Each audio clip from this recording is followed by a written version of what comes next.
Ukraine will receive profits from frozen Russian assets. The ambassadors of the European Union countries approved a scheme for the usage of income generated by Russian funds blocked in the EU. The Belgian presidency of the EU Council confirmed. Correspondents from the scene were the first to report the decision. White smoke! EU ambassadors have agreed the final step, sending the seized windfall profits of Russian state assets that are frozen in the EU to Ukraine. Rikard Jozwiak, Europe editor for Radio Liberty on social network X. The total value of the frozen assets of the Russian central bank is, according to various estimates, from 260 to 350 million euros. About 210 billion euros are blocked in Europe. Most of them are in the Euroclear depository in Belgium. It should be understood that Russian money is not only cash. A significant part of them are funds in deposit accounts, as well as securities, shares and bonds. Assets that work and generate income right now. They still belong to Russia. However, according to EU regulations, Euroclear reinvests these earnings, in other words, reuses them to make a profit. And this profit is the property not of the aggressor country, but of the depository itself. Transfer of them to the needs of Ukraine is a much simpler procedure from a legal point compared to complete seizure of Russian assets.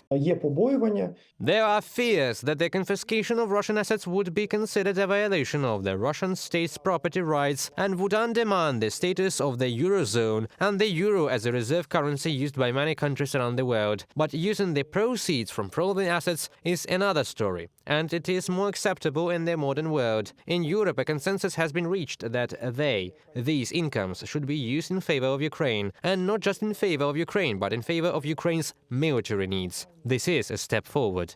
About 90% of the profits from Russian assets will be used to purchase weapons and military equipment for the Ukrainian defense forces. The remaining 10% will be used to restore infrastructure. We in Europe have reached a consensus that we want to use the windfall profits from Russian assets. This is a significant sum, amounting to several billions per year. We also came to an agreement, which is now in the final stages, that we also want to use about 90% of these funds for defense purposes of Ukraine. The US is also looking for a way to make Russia pay for its aggression. There are about $4–5 billion of blocked Russian assets there. At the end of April 2024, President Biden approved a law giving him the authority to transfer Russian sovereign assets frozen in American banks for the restoration of Ukraine. The law also defines specific steps for transfer of funds. We are talking, among other things, about the need to create an international mechanism for compensating the damage caused to Ukraine by the Russian war. Reported by Halina Babenko, Valeria Nikipelova, UATV News.